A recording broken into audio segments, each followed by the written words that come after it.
What up is Marcus's Dynasty Football Dads. Now we are past 1,000 subscribers, so we have I'll do a little trivia here to guess what the next giveaway is. So what the giveaway is, it will be on Patreon giveaway. So even if you donate $1, you have a chance to win. Not as much percent chances to win as somebody that has donated $10 or something like that, but you have a chance. So number one, he plays on a non-winning team. Number two, let's see, what else should I do for trivia? He is a player that is in the top 10 in his position in my rankings. And comment what you think it is. Let's see, number three, he's currently injured right now. All right, well, let's see if you can guess it by then. If anybody guesses it right, well, then, I don't know, I'll give him a little clap, or maybe I'll give him a little shout out on here.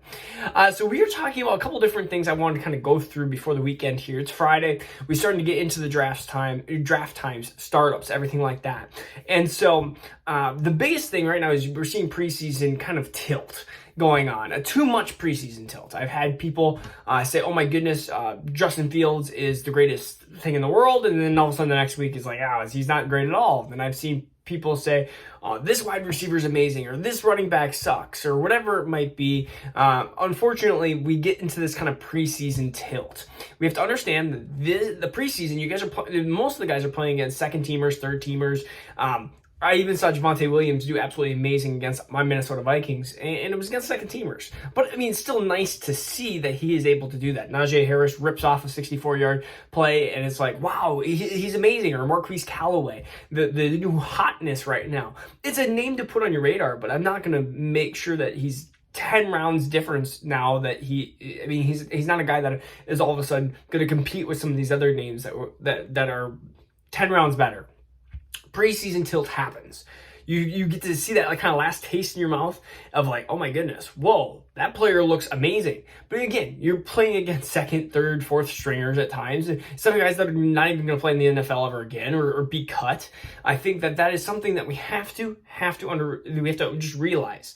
And the biggest thing about preseason is injuries. I mean, we talk about Travis Etienne, Adam Troutman, every other single rookie that I felt like has been hurt. DeAndre Swift, I think, has been hurt. Who else? I mean, there's so many other players that are hurt. So one of the biggest things that we have to start realizing what we need to do is we need to start making some depth moves if you're a contender, and that is if you are a J.K. Dobbins owner. Gus Edwards is a really good option for you. If you were a Travis Etienne owner, which some of you were, then you need James Robinson, because now James Robinson is a top probably 20 running back here in 2021, and you don't have to worry about that as much.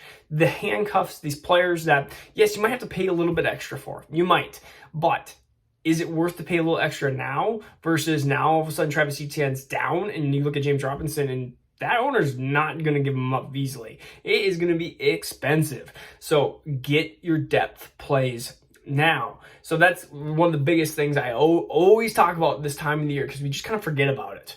And then all of a sudden, you get injuries will happen. I think running backs, a normal season now for running backs is 14 games. Your running back will get hurt. It's just how long will they get hurt, which is kind of scary to think about. So that is one of the biggest things. So one, preseason tilt.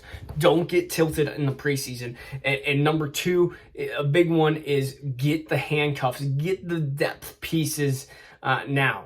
The next things to kind of, I guess, do, you could say, I mean, there's a lot you can do, is to start really making these trades for your weaknesses. I mean, I have a league where literally my tight end is Fant. It's do I trust that my team is in win now mode? Do I trust that Fant can be that number one tight end? I don't.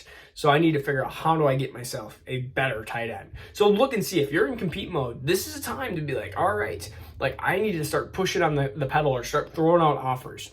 Teams that are stationary usually don't win championships. They don't. I've been in leagues where there's teams that are very scared to lose trades, and so they don't trade. That is a horrible mindset, because when you're too afraid to trade, you end up missing on opportunities. You have to only work through the draft. Well, if you only work through the draft, how are you going to find yourself sometimes that tight end that fits that piece? Or how do you find a quarterback? that fits your perfect puzzle. It just doesn't happen. You need to trade. And even if you lose trades, it is okay to lose trades, guys. It is okay to lose trades. You just need to make sure that if you're losing trades, that you're bettering your team for now. Like I've seen 2-for-1 deals or even 3-for-1 deals, especially teams that don't have a lot of depth. I'm looking at them and going, okay, they have one really good player.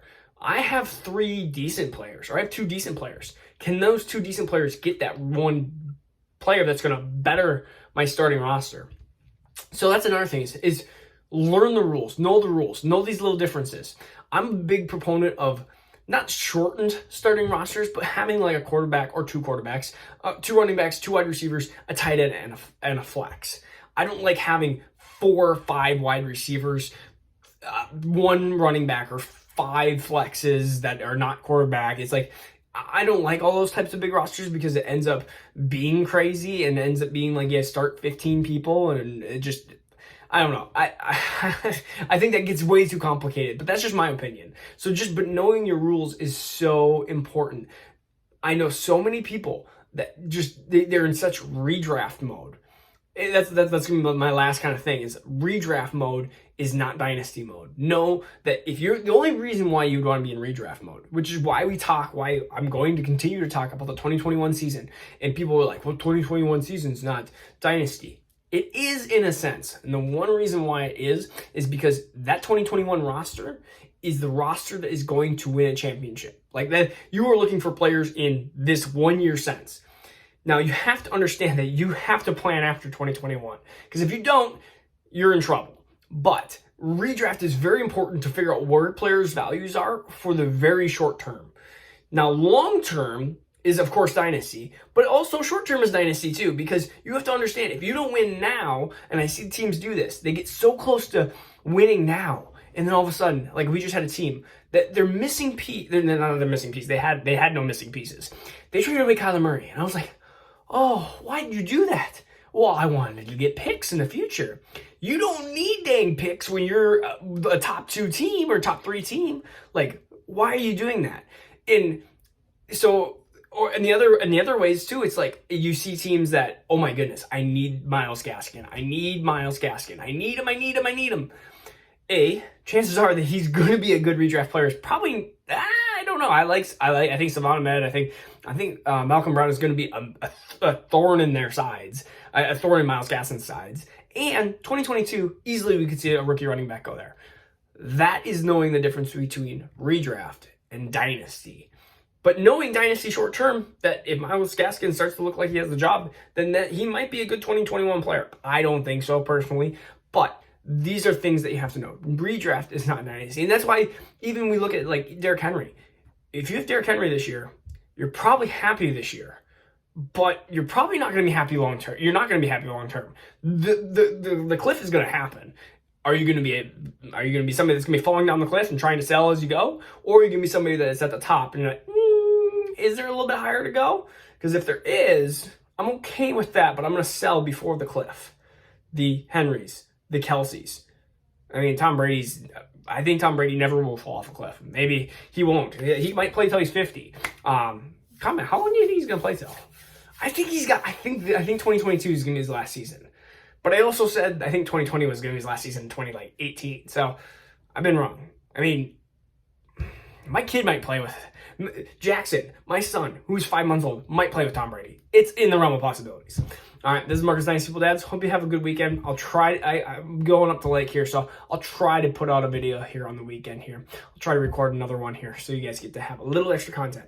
Let me know what you want to hear from me. So I know you're commenting probably like 8 million times, but let me know what kind of video you would like. All right, peace out. Take care. See you.